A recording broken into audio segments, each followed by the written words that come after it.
யாம் ஆம் என்கிற 2 கேள்வியை ஆத்தான புலவர் அல்ல என்று மறுப்பாரானால் எம்மை வென்றதாக ஒப்புக்கொள்கிறோம். கேள். 2 என்ன? 2 வேண்டுமானாலும் கேள். புலவரே, உமது தாய் மலடி அல்ல என்கிறோம். அல்ல என்று நீர் மறுத்து கூறு.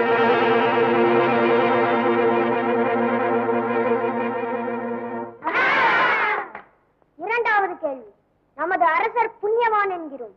முடிந்தால் அல்ல என்று கூறும். அநீதி, அக்கிரமம், புலமைக்கு புறம்பான கேள்விகள். அமைதி, அமைதி.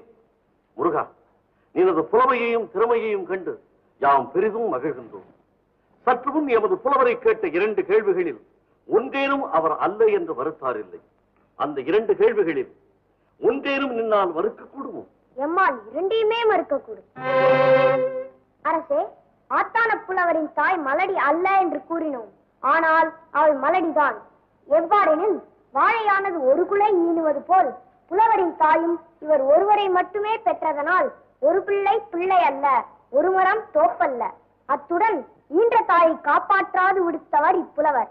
ஆதலால் தாயை காப்பாற்றாத பிள்ளையை பெற்ற தாய் பெற்றும் பெறாத மலடியே.